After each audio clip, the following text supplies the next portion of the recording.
Imaginen un día de mayo de 1828, en la tranquila ciudad alemana de Nuremberg. De repente aparece una figura que parece salida de la nada. Es un joven de unos 16 años, con el rostro pálido y la mirada perdida, que apenas puede sostenerse en pie. No sabe hablar, solo balbucea frases sin sentido, y reacciona al mundo que lo rodea con la sorpresa y el miedo de un recién nacido. Este joven, a quien la historia llamaría Kaspar Hauser, es un lienzo en blanco, una persona sin pasado. Solo lleva consigo dos cosas, una pequeña bolsa con monedas y una carta misteriosa. La carta, dirigida a un capitán de caballería, dice que el chico ha estado encerrado desde niño y que ahora el capitán debe cuidarlo. El autor se presenta como un simple trabajador, pero ¿quién era realmente este joven? ¿Y por qué pasó su vida encadenado en la oscuridad? Aquí, en esta plaza de Nuremberg, comienza uno de los mayores enigmas de Europa. Una vez bajo custodia, Kaspar empezó a recordar. Sus recuerdos eran fragmentos de una pesadilla. Describió una celda diminuta y oscura, tan pequeña que ni siquiera podía estirar las piernas. Durante años, su único contacto fue con un hombre misterioso que nunca vio, quien le daba pan y agua y le enseñó a repetir 3 frases. Quiero ser un jinete. Mi padre era un jinete y no sé. Piensen en esto por un momento. No fue solo un secuestro. Fue la anulación total de su existencia. Había vivido en un vacío sensorial, sin luz, sin sonido, sin contacto humano. Esta revelación conmocionó a toda Europa, y Kaspar se convirtió en una celebridad instantánea. El enigma de Europa. Las teorías se multiplicaron como la pólvora. ¿Era el hijo ilegítimo de un noble? ¿O quizás la víctima de un cruel experimento científico? El misterio dio un giro aún más dramático cuando la gente empezó a notar algo inquietante. Su increíble parecido con los miembros de la Casa de Baden, una poderosa familia real alemana. La teoría más sólida sostenía que Kaspar Hauser era, en realidad, el príncipe heredero de Baden, nacido en 1812.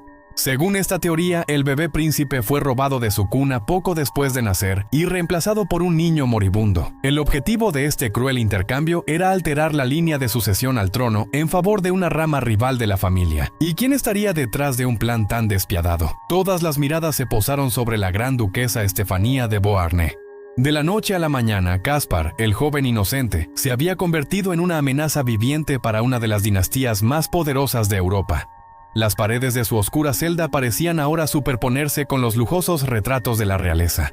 Para entender la magnitud de esta conspiración, para captar la sangre fría detrás del encierro de Kaspar, debemos entender que el robo de un príncipe heredero no era solo una pesadilla teórica. Para las élites del siglo XVIII, era una estrategia de poder tan real como firmar un tratado de paz. La historia de Kaspar Hauser tiene un terrible precedente, una sombra proyectada por un caso que la realeza intentó enterrar. El misterio del príncipe desaparecido de Parma. Esto nos transporta a 1759, décadas antes del nacimiento de Kaspar. El duque Felipe de Parma había muerto, dejando como heredero a un niño, el infante Fernando de Borbón. Controlar a Fernando significaba controlar el ducado. Rápidamente, en las cortes de Europa, circularon rumores de que el verdadero infante había sido reemplazado en su cuna. Se susurraba que el auténtico heredero fue exiliado, o peor aún, asesinado, y que el niño que creció para ser duque de Parma era un sustituto, elegido por intereses rivales de los Borbones o los Habsburgo, que luchaban por el poder en la península. Aunque nunca se encontraron pruebas concluyentes, la histeria fue real. El miedo a que un heredero pudiera ser cambiado se extendió por toda la nobleza. Los reyes no solo temían a la guerra, temían la traición silenciosa en la propia cuna de sus hijos. El caso de Parma demostró que el plan de eliminar a un heredero y reemplazarlo por un impostor era una estrategia viable. Demostró que la lealtad y la sangre podían comprarse y venderse. El misterio de Kaspar ya no parece un caso aislado, ¿verdad? Es el eco directo de esta estrategia de poder. Esto convierte a Kaspar en la víctima más trágica de una cadena de intriga dinástica que se extendió por medio siglo. Si la nobleza podía robar un ducado cambiando a un niño, ¿qué no harían para asegurar el gran ducado de Baden? El tablero de ajedrez estaba puesto, y Kaspar, el hombre inocente de la celda oscura, era la última pieza que la conspiración necesitaba eliminar. Un hombre que sabía demasiado no podía vivir mucho tiempo.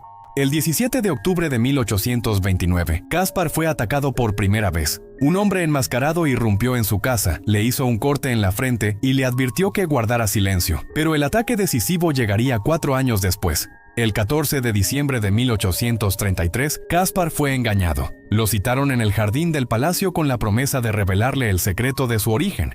Allí, un hombre misterioso lo apuñaló con una daga en el costado. Moribundo, Caspar logró arrastrarse de regreso a casa. Antes de morir, apenas pudo señalar el lugar del ataque. Allí se encontró una pequeña bolsa de seda que contenía una nota. Estaba escrita con una ortografía deliberadamente mala. Contenía un mensaje amenazante y, quizás, la clave final. Nombraba un castillo específico, un lugar directamente asociado con la casa de Baden. Caspar Hauser murió 3 días después del ataque, llevándose el secreto de su identidad a la tumba. Las autoridades concluyeron que todo había sido un fraude. Su argumento fue que Caspar se apuñaló a sí mismo para ganar simpatía, pero calculó mal la profundidad de la herida. ¿Pero es creíble? ¿Podría un hombre que pasó su vida en la oscuridad, sin educación ni contacto social, orquestar un engaño tan masivo y complejo?